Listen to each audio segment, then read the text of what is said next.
Hello everyone and welcome to my channel. In this video I'll be showing you all the question number 2 from exercise 8.1 and from the chapter Introduction to Trigonometry. So let's go through the problem first. It says in figure 8.13, okay? So there is this figure already given, PQR, okay? This figure is already given. It is a right angle triangle, comma, find 10p minus quarter. So first we have to find the value for 10p and then quarter, and then we have to subtract both these values. So let's get started. So first thing and the very most important thing is that all the three sides should be known, correct? All the three sides should be known, okay? So this side is shown as 13 centimeter, this side is shown to be as 12 centimeter, but here there is no value given. So first we need to find this third side. And how do we do it? I've already explained you all in my earlier video that whenever any side is unknown in any right angle triangle, we always use the Pythagoras theorem. So let's go through it. Okay, so we need to find this side, and according to this Pythagoras theorem, okay, we'll solve this first.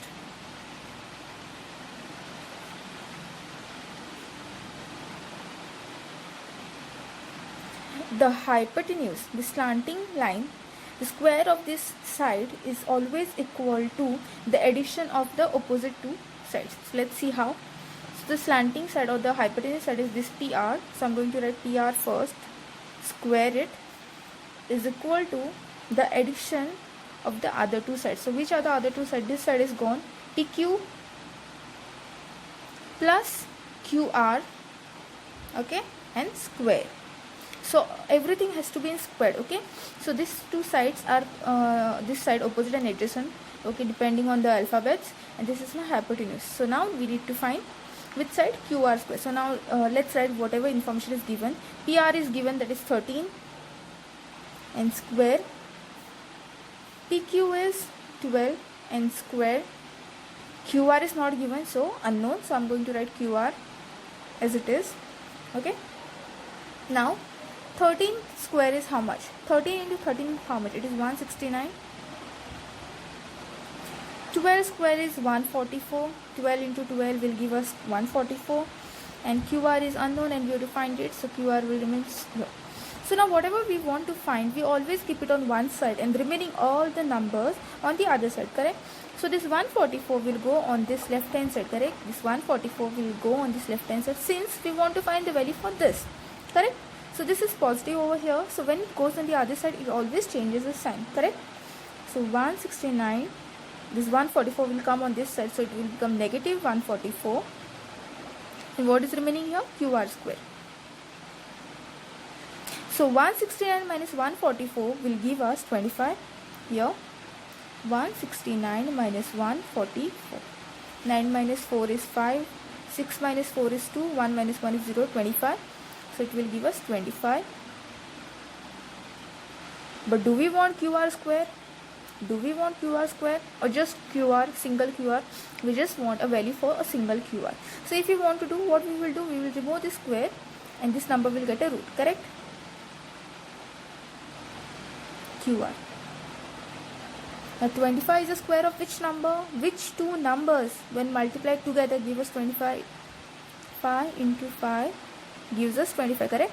So the answer for this root 25 is 5.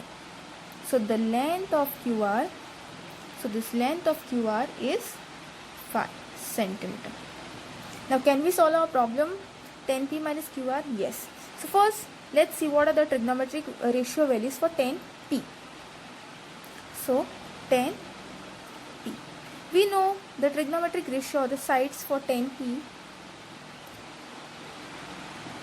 The sides for 10p are opposite upon the adjacent side.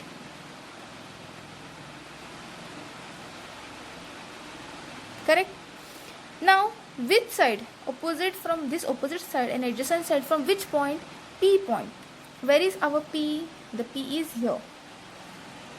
P is here. So we have to check the opposite side from this point, that is P point. So from P point, which side is opposite or facing to P? From P, which side is facing to P? This is facing to P? No. This is facing to P? No. This is facing to P. See, correct? So this is our opposite side to P. So Q R. Upon adjacent side will be which one? If this is my opposite side, then definitely this has to be my adjacent side, because this can't be, because this is a slanting line and this is hypotenuse. PQ will be my adjacent side, or QP. Now QR is how much? 5.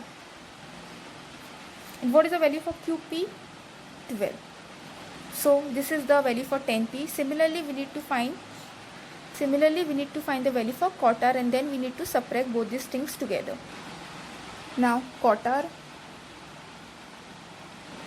Now the trigonometric ratio or the function for cot is just opposite of 10. 10 is opposite upon adjacent. Cot is adjacent upon opposite. Adjacent side upon opposite side. Correct? But can we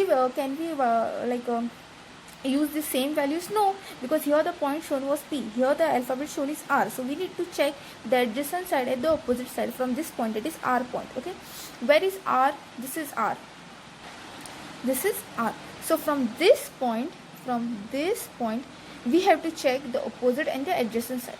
Okay, so first we'll check the opposite side, because it is very easy, because we have to just see what is facing to this alphabet. R, what is facing to R?